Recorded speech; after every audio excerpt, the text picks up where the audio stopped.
Well, hello and welcome back to Darkstorm Minis. Glad to see you back again. So what have I been up to while you've been away? Well, actually, quite a lot. My Tyranids, I've continued to get them on bases and build them. So we have lots and lots of Termagants built, based and painted black. So at some point I'll get those painted. Probably not a very interesting video though, so probably just paint those and then get them on my Instagram. I have done painted black and based ready and Malanthrope. I will probably do a feature on that. A Hive Tyrant as well, so I will get a feature out on him as well. But in the meantime, just to give a bit of variety, I bought a pack of Space Marines, Boarding Patrol,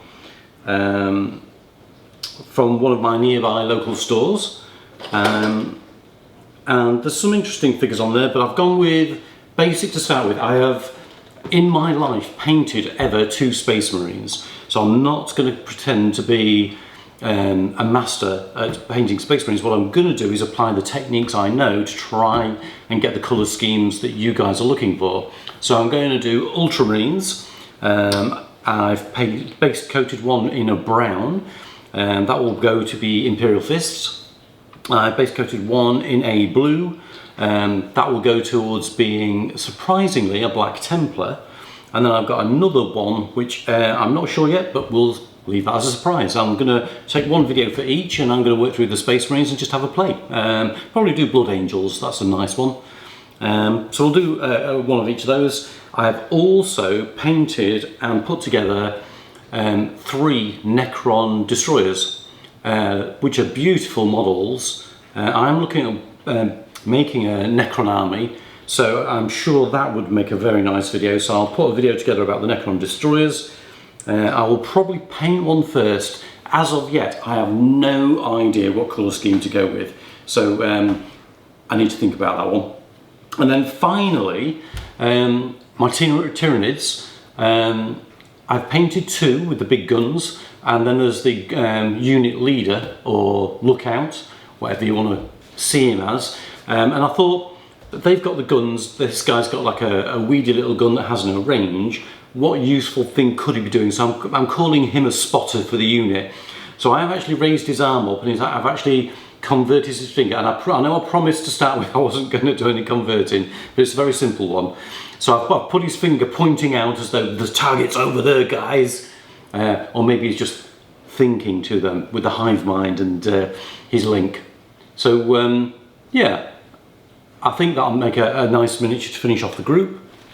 So that's what I've been up to. Space Marines I'm going to do first, so that'll be a little bit of a change. I've never really painted Space Marines before, and I'll pick one at random, and then when I get over to the table I'll have made my mind up which one I'm going to do first. I will put that obviously in the titles, which is probably what's brought you here, but let's crack on. To the table! And over to the table we are. And my little friend here, he's going to be a Blood Angel. So the first thing I want to do is I'm going to use German Black Brown.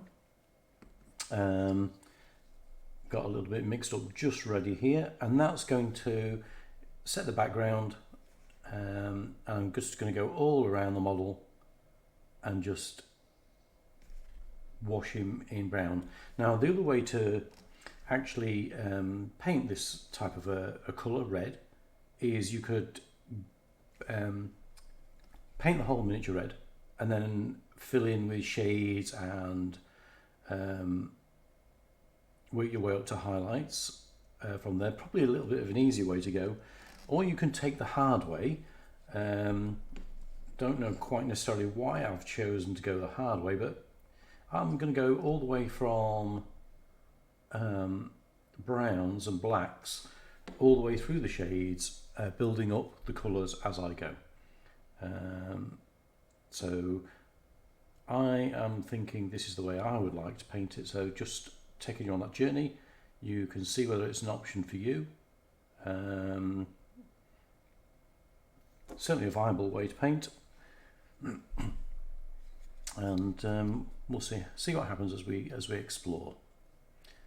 Now, I could paint small areas and take you through that, but I've actually tried that in one of the other videos, and the problem is because the paint, when you work on such a small area all the time, because the paint doesn't really get a chance to dry, you end up making a bit of a mess. So I think it's better that what I do is I will work my way around the model.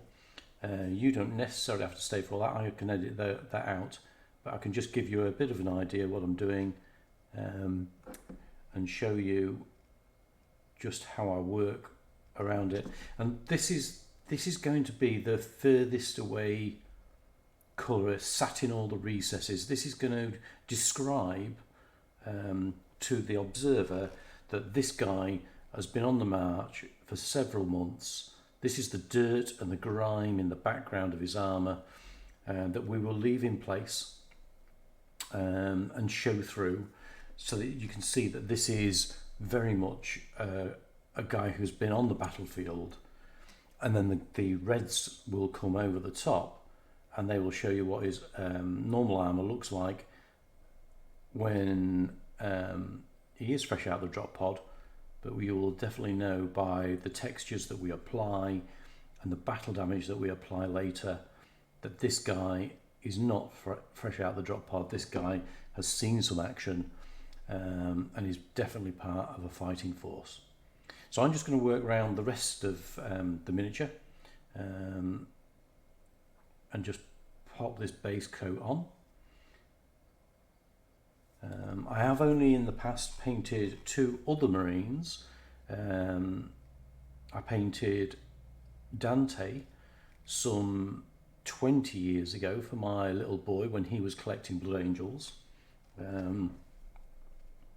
He's not quite so much a little boy anymore, but as recently with me got back into 40k, so that's really nice. It's something we can do as a family.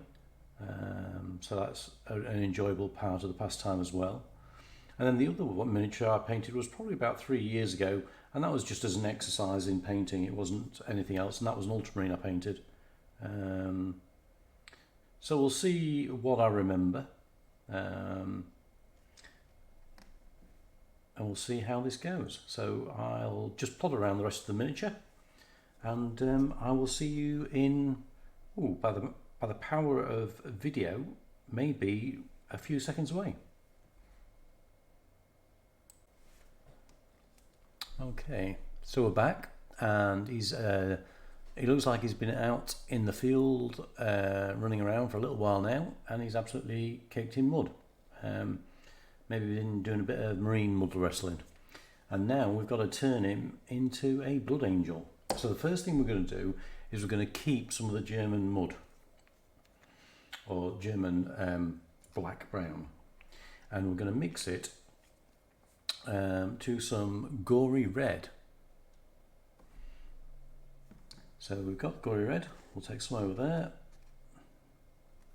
get some of the brown, mix them together, and this will give us our first transition colour of the session. And so what we're going to do now is I'll work on the shoulders. Now most of the upper surfaces are going to go this colour,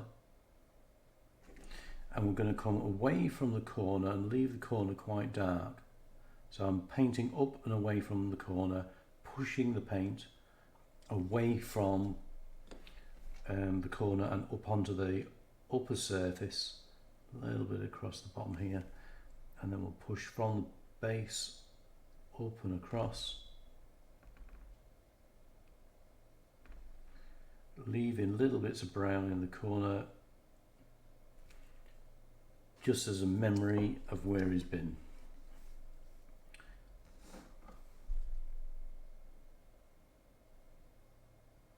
So pushing the colours up onto that shoulder panel. So we'll now do the backpack, and we'll push from the bottom up onto the top. We'll go across the top here as well. A little bit of colour on the inside, minding the exhaust because we're going to paint that metallic later.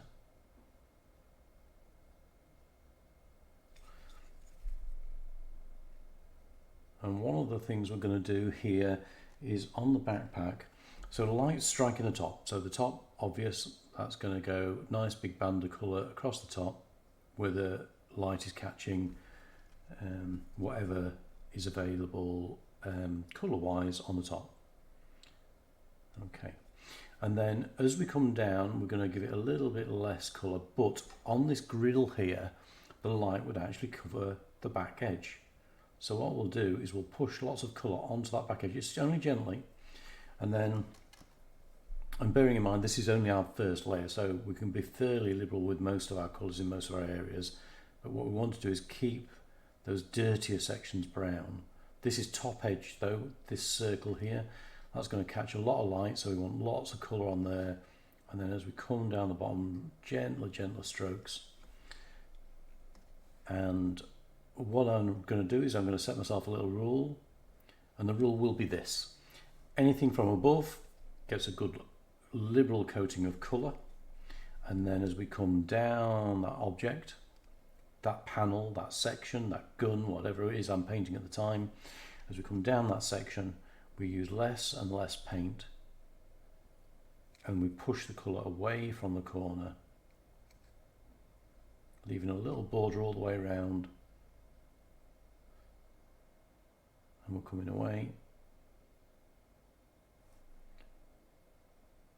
and pushing the colour all up onto the top of the shoulder. And then if it's a bottom edge, just like this light, not so much colour on the top, I'm going to get the colour from the top edge anyway, but on the bottom I'm just going to emphasise that that is where the light would strike and give it an extra edge of colour. So I'm just going to slowly work around the model, adhering to those rules. Spherical objects are the one other rule probably that we need to observe, and you've got some here on the knee pads and here on the ankles, and it is literally that you wipe the colour down, leaving the bottom edge dirty, but don't forget this is quite a dark colour that we're still working with at the moment. We're nowhere near our Blood Angels red. Right knee pad I'm going to leave black for later. And then when we're talking about crest surfaces, things like here on the shin pad where there's the guard, what we will do as we go, we will push the higher surfaces into brighter colours. So they definitely need a coat of colour now. So I'll work my way around the rest and you can come back once I've actually turned this sort of dirty red colour.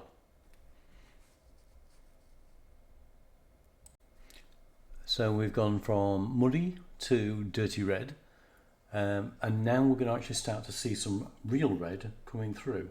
So we're going to go over the model again with the gory red, still not very vibrant yet, and again same rules apply. We're going to start at the tops and apply the colour. A little bit of a gap on the border there, and then we're going to just slowly work it down and then up into the colour and push it away. So the pigments are headed up onto the top, onto the crest of the miniature.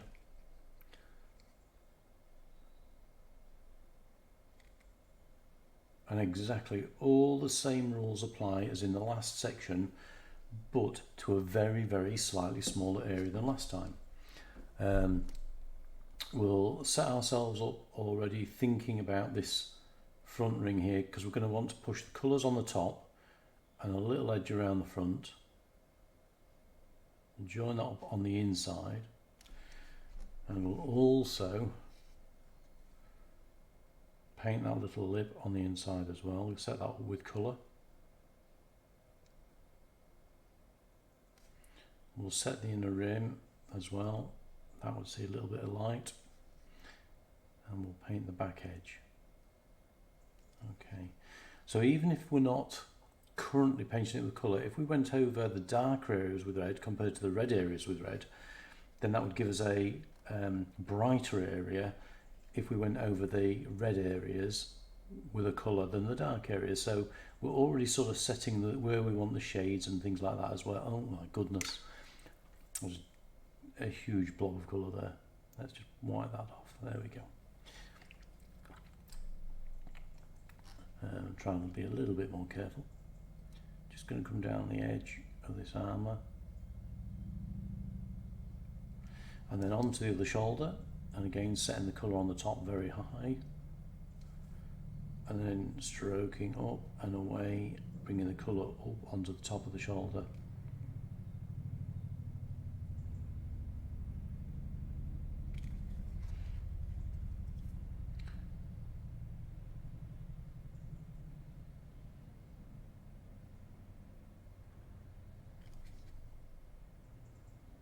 There we go.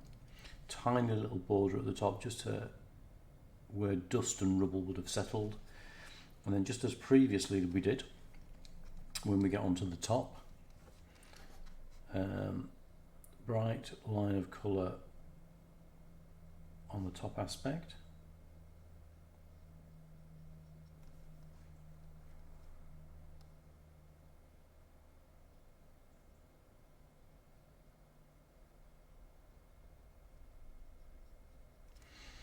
And then just the same as we did last time, yet again, is we'll pull the colour down a little. We will run it across that top edge just gently, and then we'll draw a line down the side here, so the colours forming the edges. But where it strikes the bottom of this grill, we'll leave quite a bit of colour just gently. But we want people to know that the light is pressing there. Draw the lines just down the side here, so that there is a little tiny section in the middle there with a little bit of an absence of colour. We'll pull the colour down a little bit, not too bright. And then the top of this circular section is going to be quite bright, so we'll give it lots of colour. A little stroke across the top there, and then you gently not pull quite so much colour down, and then there will be natural shadow cast under here. So as we come down, more and more colour as we get further away from the disc.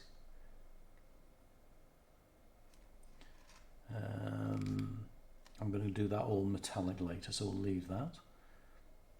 Just fill in the little side pieces here, a little splash of colour in the back. Catch a little bits of the plate just so you can let the colour appear on the plates. And then similarly for earlier, I'll move on a little bit. Circular objects, lots of red on the upper surface, less and less towards the bottom. Plates, high value at the edge, a little bit of light reflection, counter reflection. Panels, lots of colour down the bottom edge. And we've got a crest at the top here, so we'll give that a bit of a counter reflection off the bottom. What else did we talk about? We talked about the plate on the knee pad, so again, a little bit on the edge, main on the top, a little bit of counter reflection. Again, the knee, lots of colour at the top, pulling it down. And those rules apply. If you think that the sunshine would get to that object, give it a splash of colour. If you think that it would be hiding in a recess, then give it colour, but a lot lighter touch with your brush, and we should be starting to see some element of 3D appearance to the miniature, because what we're doing is we're painting shadows in, or we're not painting shadows in. We're not painting the areas where the shadows are. We're leaving them nice and dark. So I'll finish this, I'll go around the model, and I'll catch you for the next bit. So we can finally start to see a little bit of red coming through. So let's go like a quick jump in colour, although we'll not maybe jump quite as quick as that, but we're going to go to a lovely bright scarlet blood Vallejo game. And we will take that and a little bit of the gory red, and we will make a second transition colour, and exactly the same as before. So we'll go on to the crests, run it around the inside of the rim, onto the light catching areas,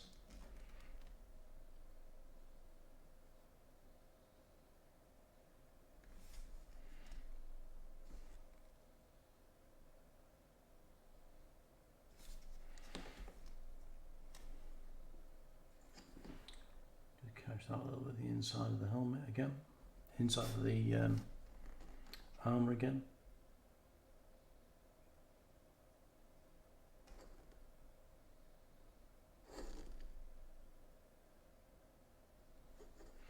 And we shall run some around the back.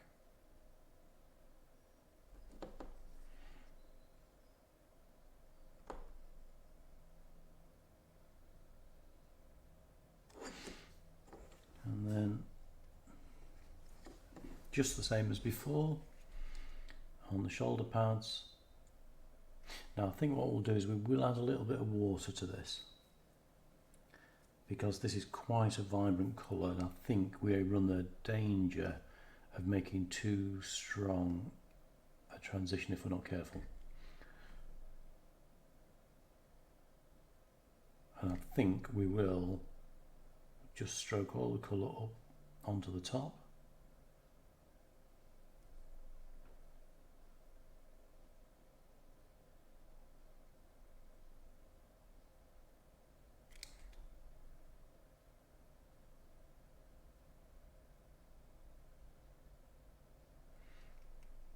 And blend it through. Clumsy.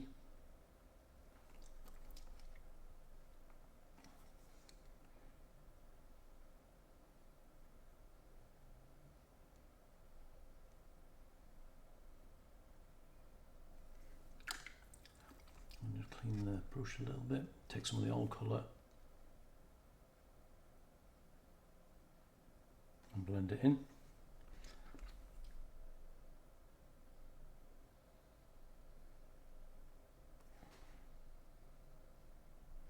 Okay. And then we will, again as before, we'll take the highlights, line across the top, picking up all the higher areas.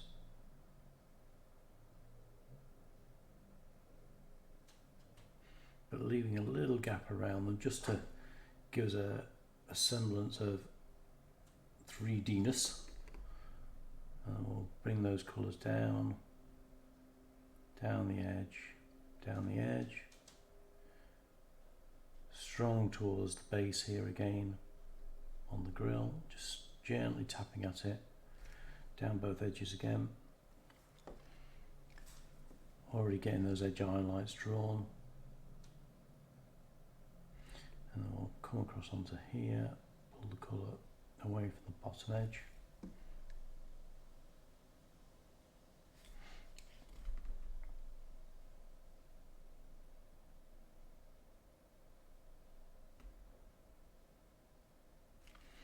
And we have been a little bit neglectful of the front here on the, so I'll just give it a bit of filling colour. So we've gone back a step.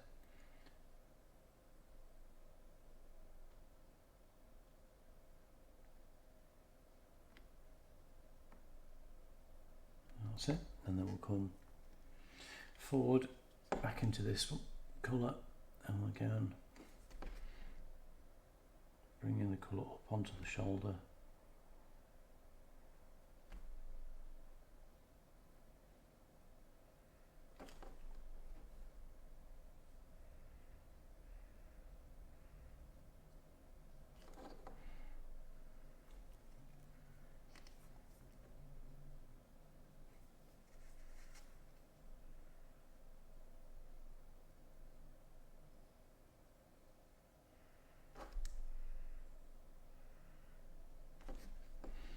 Making sure we have caught the top there properly.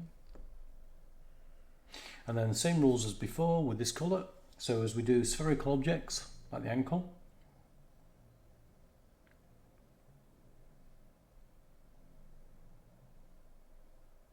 strongest at the top, leaving a nice dark colour at the bottom.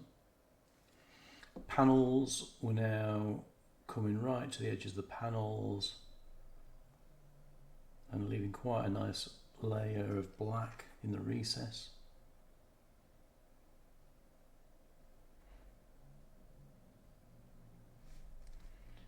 Just drop some colour into there.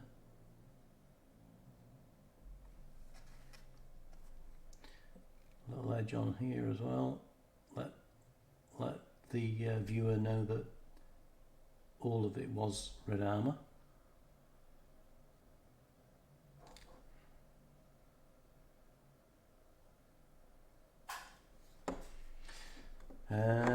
Oh, the knee pad. So catch the edge, nice highlight, bit of counter light, drop to the edge, across the top. Gently make sure you don't get too much colour into the lower section.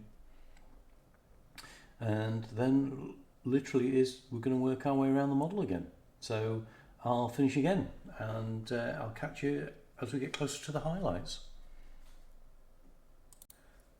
Now, after going round the model once more, finally a blood angel with some red on him. Surprise, surprise. So now we are going to go a little bit more vibrant. Let's clean all that muck off my brush because we don't want any dark colour now. We're going to go straight for the scarlet blood. And we're going to start to create highlights.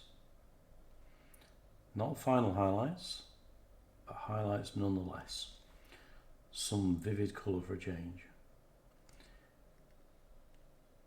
Instead of that dirty stuff that is war.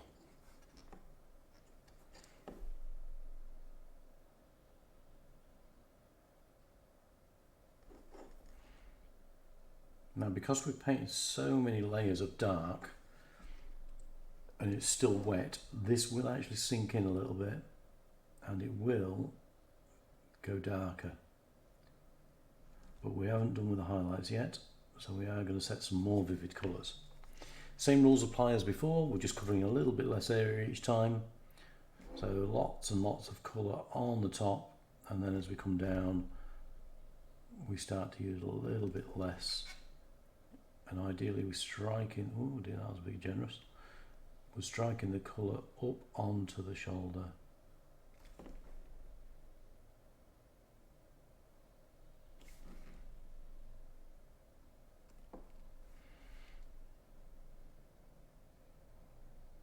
There we go. So that really is starting to look a bit brighter now. And as we work our way around the model, just run a little edge down there. Where is that? And we are just remembering anywhere that sees light gets a bit of colour. Anywhere that sees half light, we give it a little bit less. And then the shadows, we decide whether or not we give it colour or not, because we've got a nice red on the miniature. So actually that can act as an actual shadow now. So where we don't want to pick out nice bright colours, we can just leave alone, and we're just covering less and less than we did before.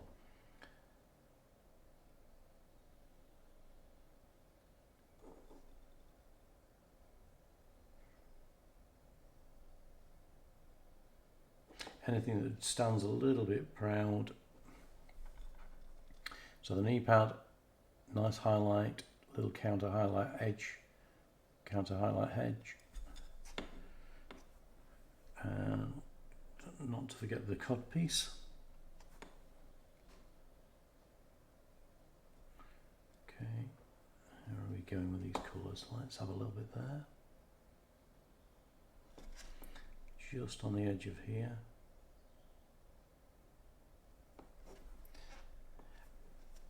Ankles just the same as before, so highlight on the edge, really get that colour working for you on the top edge. We've done the knee pad already. Top of the knee we haven't done though. Sorry, the guard that's on the top there. But we haven't done the knee pad.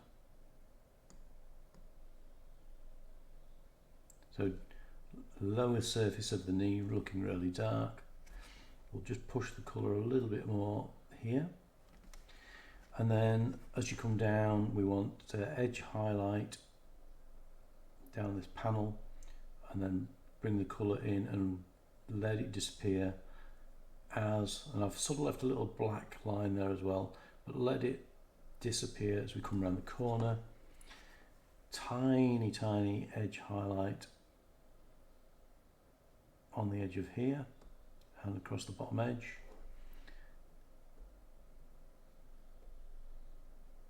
Just got to be a little bit careful because we've gone to the lengths of making this quite a grim dark type of a figure, and if I take the edge highlights too bright, I'm sort of going to ruin that effect. So I've just got to be a bit careful. I'll work my way around the rest of the model. I think we know now that the grill at the back here gets a little extra colour at the bottom, just where the light would catch it. And like I say, I'll work my way around the rest of the model and I'll come back when he's looking a little bit brighter and a little bit redder. And for our last section, we're going to add a little bit of pale flesh into our mix. So tiny little bit over here, and we'll add it. I don't want to go too pale, but I certainly want to create some contrast. And this is really, really going to be tiny, tiny dabs of paint. So on the inside of the trim of the helmet, tip on there.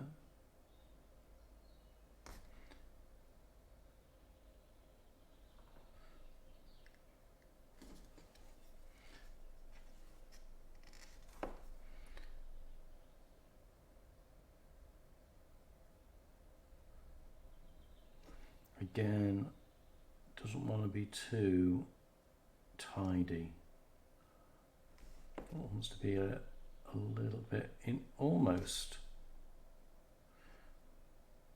You could stipple probably.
literally doing all the edges. Fairly gentle stuff, using a sidey brush where you can, and just pushing little bits of light onto the miniature.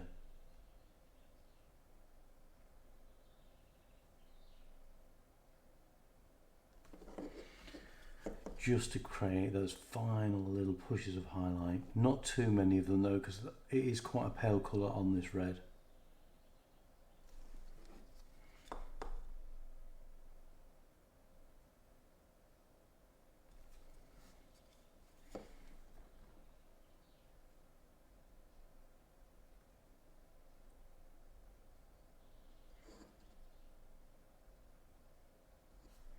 But I think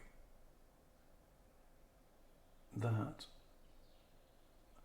has created quite a nice effect.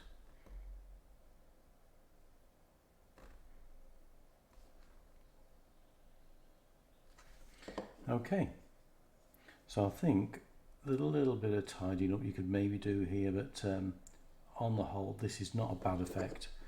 And certainly for my first attempt at a Space Marine in a long time, we've not done a bad job. Now let's try and push that a little bit right there. Just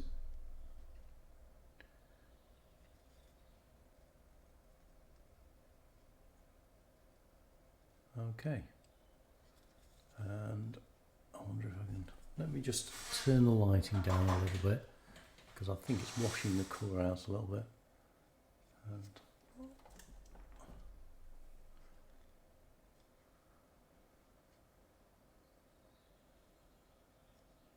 I think once we get the metal work on and the gun done, that's going to be quite a nice miniature. Get a brush clean. Wouldn't dream of leaving the table without giving you a brush clean. Well, that concludes another session. And I know you may be saying, why is it Hollywood haven't grabbed him? His photography skills are amazing. And the simple reason is, his sound skills are abysmal, because I sat there for 2 hours painting my first miniature and forgot to record a single word. So I now have his twin from the second video. So hopefully you enjoyed going through those steps with me. Really enjoyed doing it for you. If you really did enjoy it, please like and subscribe. I'm going to come back in the second video. We'll get the blades done, we'll get the guns done, we'll finish off all the other little bits of accessory work on him, and we'll get the base done, and finish the model off. And I really enjoyed it, considering I've not painted a Space Marine in such a long time. Really enjoyed the process. We may even do some artwork on the shoulders, may do some freehand. I don't have any transfers for Blood Angels at the moment, so I may have to be doing some freehand, and we can all have a good laugh at how good or bad my freehand is after 20 years. So please come and see me again soon. We will be carrying on with these videos. And as I always say on Darkstorm Rising, are we painting minis yet? Well, of course we are. Hell yeah! Catch you in the next vid.